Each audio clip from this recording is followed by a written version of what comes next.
Good afternoon, students. This is Dr. Morgan Phenix coming to you from Stanley, Virginia. It's a beautiful Sunday afternoon, other than the fact it's below freezing out there and there are more than 2 feet of snow on the ground. Spent the day today and yesterday trying to open our drive lane up to our little double wide on the mountainside here in Stanley so that my wife could get to work. She seemed determined to get out of the house. I don't know why. I think it's really comfortable here. It might have been something to do with me. But she's off on her way to work, and so here we go.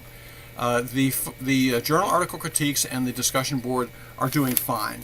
Basically, there are a couple people that maybe didn't watch the videos and didn't get it quite right yet, but I always encourage you to resubmit if you fall short in terms of points because of formatting or because you didn't quite get the point of the assignment. Once again, for the journal article critique, you are choosing an article. You put the citation, the APA citation, at the top of the page. Abbreviated is fine, but APA style. Okay, and then the author's thesis in your own words in the very first sentence. You don't need any general summary, such and such is a very important issue in our world today, lead-in sentence. You don't need that. Okay, this is not an essay, this is a journal article critique. So author's thesis in your own words right from the stop, no quotes at all, no long quotes whatsoever in this. You don't have enough space for it. And then author's supporting information and your critique about that, the strategic usefulness of it, right? And then you finish it with a, as those who I've checked so far and graded, I really got a kick out of them. Really well done. How it relates to your work or to your project, particularly, or to your life and future. One page only, alrighty? I think only one student so far, or 2 students, didn't maybe get the page requirement down. And the idea there is not just to be a stickler, or that I don't want to read much. The idea is for you to be economical in your thinking and in your effort, really, to get this done, and also that there's a clarity of thought that flows from the article itself through the author's thesis and then through the supporting information, then through your critique about that, most particularly about the strategic use of it, and then your conclusion, how it relates to first person if you can. Discussion board. They look pretty good. Some of the word counts were a little low, and I'm not sure that everybody got the idea that there should be some reference, some form of reference in both the responses and in the initial post. Alrighty? And it can be in text if you're referring to Payne or to Monroe or to the Guggenheim video, and 300 words, 200 words, 2 times 200 words for the responses by Sunday. Alrighty? And the quotes don't count towards your word count. All right, and remember those replies. Those 2 replies are responses to your classmates. So respond to them about what they have written. You can counter with something else that you have read or that you understand or that you believe, which applies to what they have said. You can do that, but don't just propose a new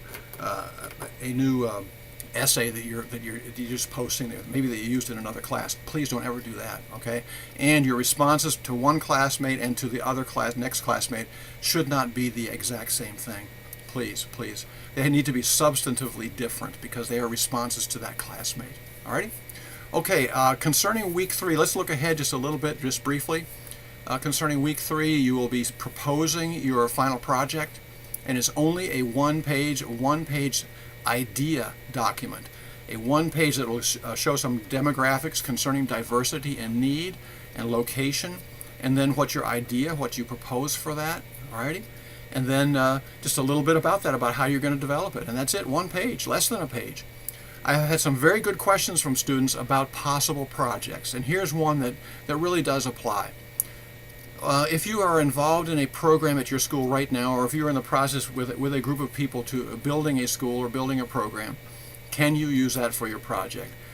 The question is not can you or can you not. The question is how much of it is your creative thought and your fresh work, new work that is being developed during the course of this class. If it's something you did last year, and you built the school or you built the program within your school, and you'd like to report that as this project, please do not do that. I've had one student try to do that several terms ago, and it was not fun in the end. Okay, so please, something fresh, something that is really important to you. Now, if you are working on a project and you have a nuance, a piece of that program or of that school that you were really very much interested in, but let's say that the other members of your board didn't quite buy into your idea, you could propose that as something that's very, very important, and then draw on some journal article critique choices journal article choices that serve your program. And you will be doing this either in, somebody asked about PowerPoint. Yes, PowerPoint and essay format. Those are two options you can use.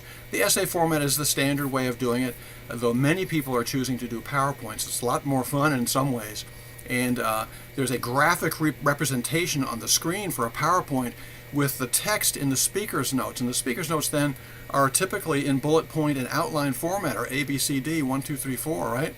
And where you're speaking and the audience doesn't see them, all they see is the picture of a let's say your project is on food insecurity.